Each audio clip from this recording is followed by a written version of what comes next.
I was fortunate to start in my basement, my high school, work my way up to mixtapes, clubs, radio, now sports, right? Like clubs for me was incredible when I was young, right? Opening up Excess in Vegas, grand opening night, being one of the highest paid performers in Vegas, opening up Wet Republic, all these incredible venues, doing Dre's every night. Amazing, but I always said, like, look, it's not something that's sustainable.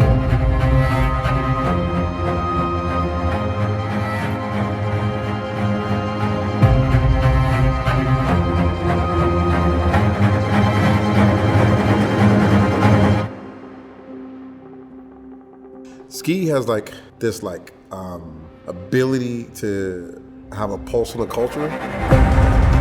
We got this new guy, DJ Skee, who's kind of the Oprah of the hip hop community. East Coast.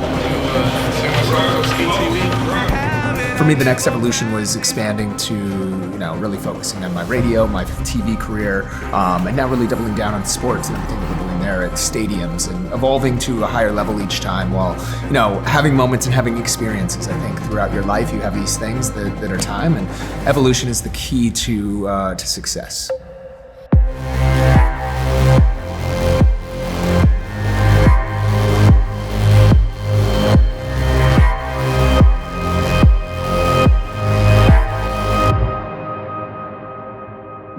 I don't know if I ever realized that I wasn't just a DJ, right? Like, as a kid, when I started DJing, I made my living kind of being an entrepreneur without realizing it. Like, I was selling, PlayStation 2s and Xboxes.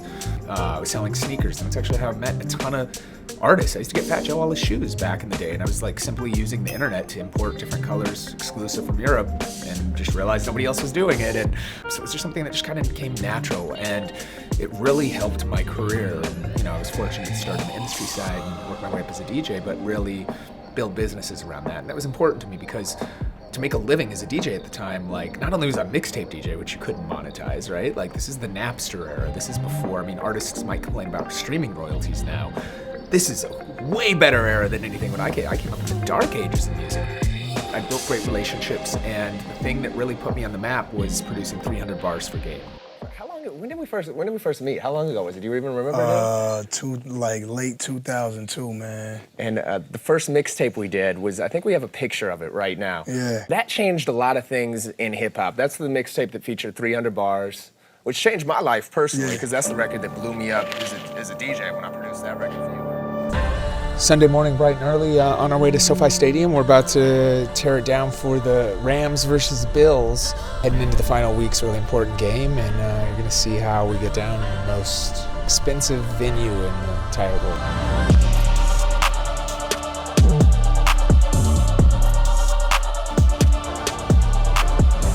So right here we are live at SoFi Stadium, where we have the craziest DJ booth in the world. It's truly on hydraulics. It goes up and down, as you'll see throughout the game. Most importantly, we of course have this RANE performer in here, which is truly built for sports games. I love it so much because it has so many features that enable me to up my DJing when I'm doing a show. RANE performer is just the most intuitive and I guess the best controller that you can have for a sporting event, right? Not only from a mixing perspective, and it has all the typical, greatness that RANE is known for from the time I had my first TTM 54 back in the day, right? It's something that, the instrumental buttons, the stems, separations, even the effects, right? I love the pitch down effect. There's so many incredible, really cool tools that make all the difference in the world. It being 4 channels, which the style of DJing that I'm there in sports, it's a necessity. More tracks the merrier, so having 4 platters are incredible. Being able to switch the decks really quickly is crucial, so you can always have something ready depending on the moment. Because again, you never know when a key play, when a timeout, when something is gonna happen, and you often have other things queued up. So just having that flexibility is really key. Every other system out there just lacked something. It was 2 channels, it didn't have the stems easily controllable, didn't have enough built-in effects. This makes it so seamless to hit the hundreds and hundreds of music cues we hit a day. All right, so the only thing different than a typical RANE performer system is the fact that we had to build a custom bolt to keep this into the desk, because the table literally is on hydraulics and jumping up and down. And the first time I did it, the first game, RANE was flying all over. It's not built for hydraulics. It's not your typical DJ booth. So only modification we have to this rig, other than that, it's the exact same one. Working with the Rams and just in sports in general is a dream come true, right? Like, it's become like the next evolution of my career looking at where I've gone. I mean, it gets truly no bigger. Like, you play festivals, like they pale in comparison. You know, I was the kid that was watching, you know, sports, and my favorite part of the game was watching Michael Jordan's intro and hearing the Alan Parsons Sirius theme come up, and just feeling that energy and to be able to provide that at the same level is truly a dream come true, and something I never thought when I started DJing that, you know, would even be a thing. So I launched a business called The Realist that I've gone all in on. Couldn't be more excited, right? We basically are taking all of these skills that I've accumulated over the years, right? Of storytelling, sports, of music, of entertainment, of collectibles. And we've built a company that we think reinvents that.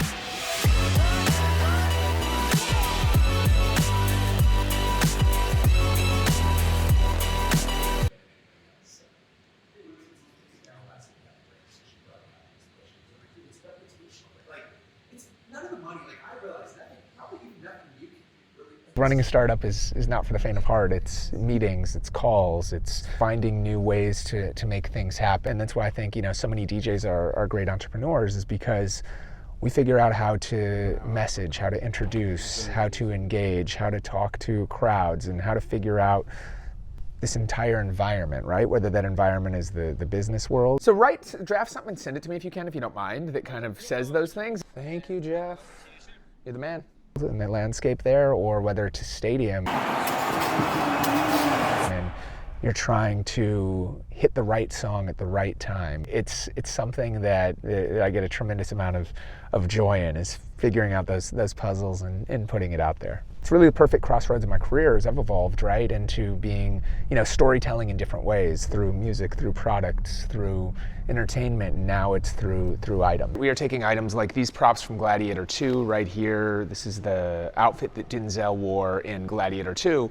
And through the alchemy of authentication and working directly with partners to ensure they're real, we basically turn these into a new revenue stream, a new way for fans to engage and own a piece of their favorite movies, their favorite musical artists, their favorite sports teams in a legit way and in a modern ecosystem.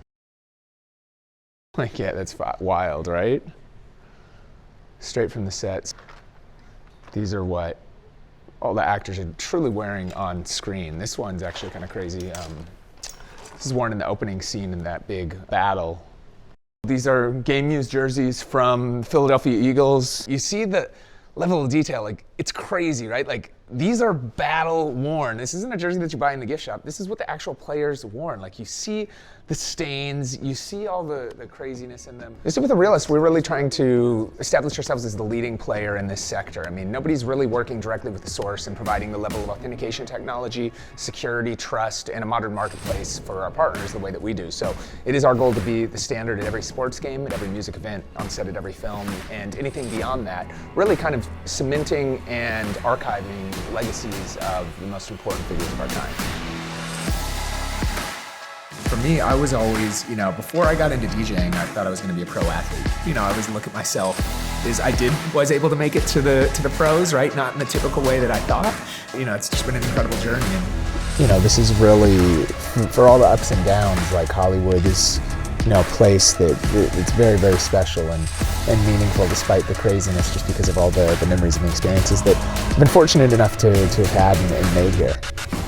We are on the cusp of something incredible, right? Like, we're doing it at the highest levels with NFL, NBA teams, the biggest artists in the world, the biggest movie franchises in the world, and really kind of introducing this new category to the market. And able to still have my creative release, able to still be a DJ and kind of walk between all of those worlds, but still primarily focus my time on my key priority. And it's nice to kind of now leverage DJ as something that I'm using as a creative release.